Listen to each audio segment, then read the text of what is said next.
Dear learners, welcome to my another video. In this video, I will discuss a grammatical topics. This topic is right form of verb. প্রিয় শিক্ষার্থী বন্ধুরা, গতদিনের মতো আজকে আমি right form of ভার্বের কয়েকটা rule নিয়ে প্রেজেন্ট হয়েছি। আজকের এই ভিডিওতে রাইট ফর্ম অফ ভার্বের আরো কিছু রুল নিয়ে আমি কথা বলবো। আমি এখানে দুটো স্ট্রাকচার লিখেছি। First simple, since, first perfect tense. অর্থাৎ যদি কোনো সেন্টেন্সে সিন্স থাকে, দুটো সেন্টেন্সের মাঝখানে সিন্স থাকে, সিন্সের আগের অংশ যদি first simple, that means first indefinite tense হয়, পরের অংশ হবে ফার্স্ট পারফেক্ট টেন্স।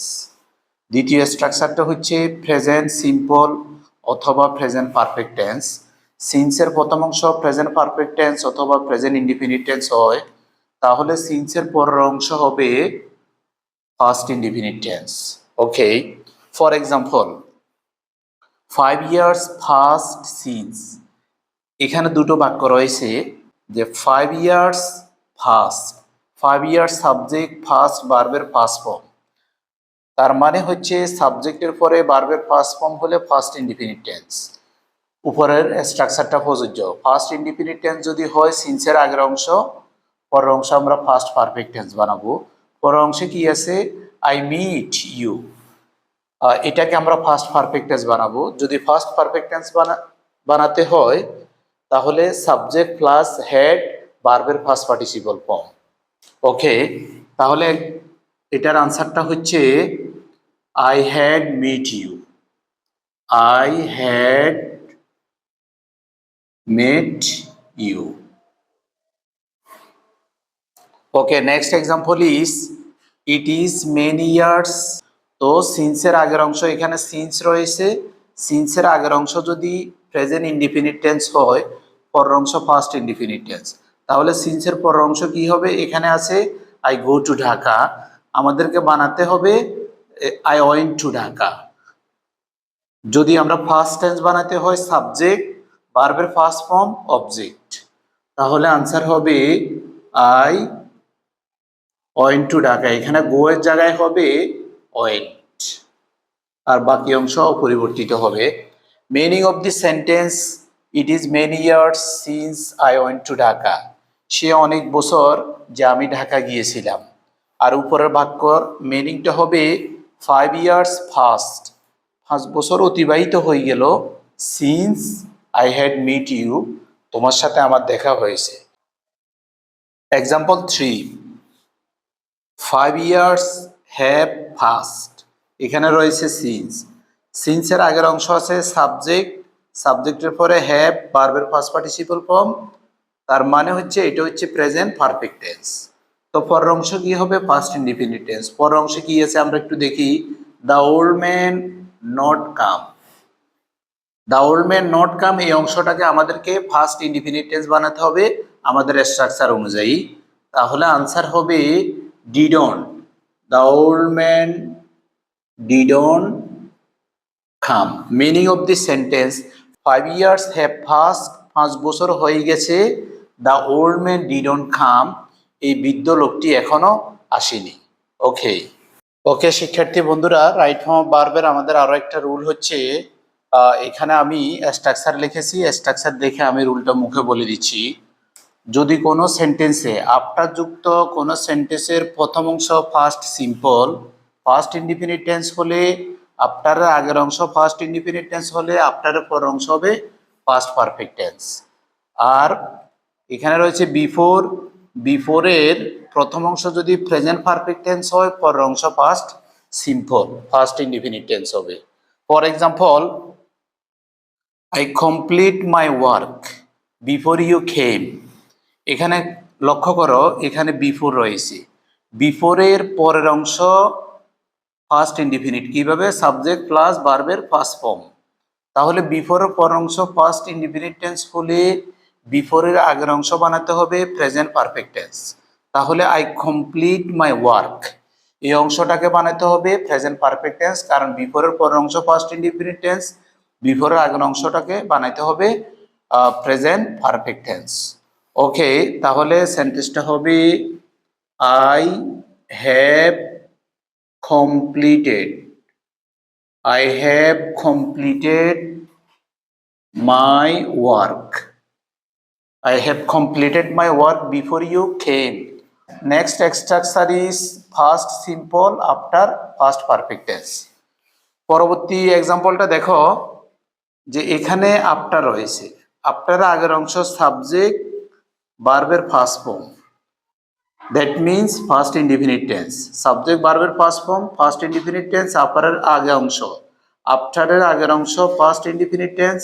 তাহলে আমাদের এই স্ট্রাকচারটা প্রযোজ্য, এখানে আগের অংশ ফার্স্ট ইনডিফিনিট টেন্স রয়েছে, আফটার পরের অংশ আমাদেরকে বানাইতে হবে first perfect tense. The teacher entered the classroom, এটা বর্তমানে আমাদেরকে বানাতে হবে first perfect tense. The teacher হচ্ছে সাবজেক্ট, ফার্স্ট পারফেক্ট টেন্স বানাতে হলে সাবজেক্ট হেড প্লাস ভার্বের ফার্স্ট পার্টিসিপল ফর্ম। তাহলে দি টিচার সাবজেক্ট, এরপরে এখানে আমরা ব্যবহার করব এন্টার্ড এর জায়গায় ব্যবহার করব head entered, entered the classroom। Right form ভার্বের আমরা আরেকটা রুল নিয়ে কথা বলবো। এখানে আমি বক্সে কতগুলো শব্দ লিখেছি, যেমন population, public, committee, physics, news, politics, mathematics, 100 etc আরো শব্দ আছে। এদের পরে সিঙ্গুলার ভার্ব হবে, অর্থাৎ খুব লক্ষ্য করতে হবে বক্সে যে শব্দগুলো লিখেছি এই শব্দগুলো দেখতে প্লুরাল হলেও কিন্তু প্রকৃতপক্ষে এগুলো হচ্ছে সিঙ্গুলার। যেমন population, okay, then public, committee, physics, news, politics, mathematics, 100। এদের পরে যে ভার্বটা ব্যবহার হবে ওই ভার্বটা সিঙ্গুলার ভার্ব হিসেবে ব্যবহৃত হবে। For example, politics be my favourite subject. Okay, এখানে পলিটিক্সটা হচ্ছে সাবজেক্ট, এই সাবজেক্টটার উপর নির্ভর করবে আমাদের পরবর্তী ভার্বটা সিঙ্গুলার বসাবো নাকি প্লুরাল বসাবো। তাহলে পলিটিক্সটা হচ্ছে সিঙ্গুলার সাবজেক্ট, এটা একটা সিঙ্গুলার নাউন, যদিও এখানে এস দেখা যাচ্ছে, এই এসটা হচ্ছে এখানে রুট ওয়ার্ডের এস, পলিটিক্সের স্পেলিংটা হচ্ছে এইভাবে। বলছি যে শব্দগুলো দেখতে প্লুরাল হলেও আসলে প্রকৃতপক্ষে এগুলো সিঙ্গুলার ওয়ার্ড, যেমন নিউজ, ফিজিক্স, ম্যাথমেটিক্স, ওকে, পপুলেশন জনসংখ্যা। Politics be my favourite subject, যদি পলিটিক্স সিঙ্গুলার হয় তাহলে এখানে আনসার হবে ইজ হবে এখানে, ওকে, আর ফার্স্ট টেন্সের জন্য হবে was. Next example is the population of Bangladesh, বাংলাদেশের জনসংখ্যা। এখানে বাংলাদেশের জনগণের একটা সংখ্যাকে, সবগুলোকে একটাকে সংখ্যা হিসেবে বর্ণনা করা হয়েছে, সিঙ্গুলার এটা। দ্য পপুলেশন, এখানে বক্সে পপুলেশন আছে, এই হিসাবে পপুলেশন যখন ব্যবহার হবে কোনো সেন্টেন্সে পরে ব্র্যাকেটে যে ভার্বটা হবে ওই ভার্বের সিঙ্গুলার ফর্ম হবে। তাহলে এখানে বি আছে, বি মানে আমরা কি বুঝি, am, is, are, was, were. তাহলে এখানে আনসার হবে ইজ, যদি ফার্স্ট টেন্সে ব্যবহার করে ওয়াজ ব্যবহার হবে। ওকে, আমাদের পরবর্তী রুলটা হচ্ছে, এখানে বক্সে আমি কতগুলো নাউন লিখেছি, people, dozen, aristocracy, clergy, cattle, gentry, vermin, ETC plus plural subject. অর্থাৎ যদি কোনো সেন্টেন্সে সাবজেক্ট হিসাবে শব্দগুলো ব্যবহার হয় তাহলে পরবর্তী যে ভার্বটা হবে এই ভার্বটা প্লুরাল নাম্বার হবে, অর্থাৎ শব্দগুলো দেখতে সিঙ্গুলার হলেও প্রকৃতপক্ষে এগুলা প্লুরাল অর্থ প্রদান করবে, যার কারণে এদের পরে যে ভার্বটা ব্যবহার হবে ওই ভার্বটা প্লুরাল হবে। For example, 1 dozen of egg, এখানে সাবজেক্টটা 1 ডজন অফ এগ মানে হচ্ছে 1 ডজন ডিম, এটাকে মিন করে 12টা ডিম, 12টা ডিম, সেল টাকা 120 মানে 120, 12টা ডিম 120 টাকায় বিক্রি করা হয়। তাহলে সাবজেক্ট যেহেতু প্লুরাল এখানে ভার্বের সাথে এস বা ইএস ব্যবহার করার সুযোগ নাই, যদিও এখানে সাবজেক্ট থার্ড পারসন কিন্তু প্লুরাল হয়েছে, যার কারণে এখানে এস বা ইএস ব্যবহার হওয়ার সুযোগ নাই। এখানে আমরা সেল যেভাবে আছে এভাবে রেখে দিব। Okay, next example is the cattle. Cattle বলতে আমরা বুঝি গরুর পাল, অর্থাৎ অনেকগুলো গরুকে বোঝানো হয়েছে। Cattle be grazing in the field, ক্যাটলগুলো মাঠে ঘাস খাচ্ছে, গ্রেজিং মানে ঘাস খাওয়া।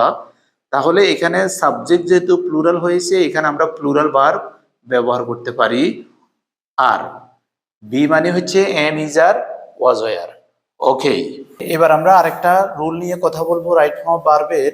আমি এখানে বক্সে শব্দ লিখেছি ডিস্টেন্স, মানি, টাইম। অর্থাৎ কোনো সেন্টেন্সে যদি সাবজেক্ট ডিস্টেন্স দূরত্বটা বোঝায়, অথবা অর্থ টাকা বোঝায়, অথবা সময় বোঝায়, তাহলে পরবর্তী যে ভার্বটা হবে ওই ভার্বটা সিঙ্গুলার ভার্ব হিসেবে ব্যবহার হবে।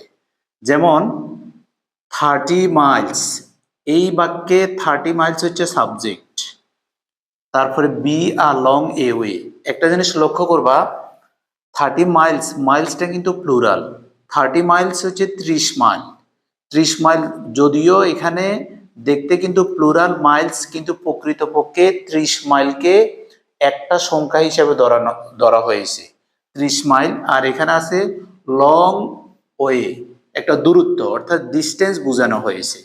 30 মাইলস যদিও দেখতে প্লুরাল, কিন্তু 30 মাইলকে একটা সংখ্যা বোঝানো হয়েছে, যার কারণে এখানে ব্র্যাকেটে যে ভার্বটা রয়েছে এই ভার্বের সিঙ্গুলার হবে। তাহলে বি মানে হচ্ছে এখানে ইজ ব্যবহার হবে। 30 Miles is a long distance. 30 Miles is a long distance. অনেকে ভুল করে থাকে, এখানে মাইলস দেখার কারণে এখানে আর ব্যবহার করে ফেলে, কিন্তু এটা ভুল হবে। বি নাম্বার এক্সাম্পল হচ্ছে 100 years be a long time, অর্থাৎ 100 বছর সে অনেক সময়, দীর্ঘ সময়। এখানে সময় বোঝানো হয়েছে, সময় বোঝালে হলো ভার্বটা কি হবে, সিঙ্গুলার হবে। তাহলে 100 years be a long time, তাহলে এখানে বি জায়গায় হবে ইজ হবে। যদিও এখানে সাবজেক্ট দেখতে প্লুরাল, কিন্তু এটা প্রকৃতপক্ষে সিঙ্গুলার অর্থ দিয়েছে। যেমন 100 ইয়ার্স, 100 বছরকে একটা সংখ্যা ধরা হয়েছে, যার কারণে এখানে ভার্বটা সিঙ্গুলার হবে। Okay, next example is money beget money. Okay, here money is third person singular number. যদি সাবজেক্ট থার্ড পারসন সিঙ্গুলার হয়, সেক্ষেত্রে আমরা ভার্বের সাথে এস বাই এস ব্যবহার করব, এটাও। আর এখানে মানি রয়েছে, মানি থাকার কারণে যে ব্র্যাকেটে যে ভার্বটা আছে এই ভার্বটা সিঙ্গুলার হবে। তাহলে মানি থার্ড পারসন সিঙ্গুলার, এর জন্য বিগেটের এখানে আমরা ব্যবহার করব বিগেটস। মানি বিগেটস মানি, টাকায় টাকা আনে, এটা একটা প্রবাদ বাক্য। ওকে।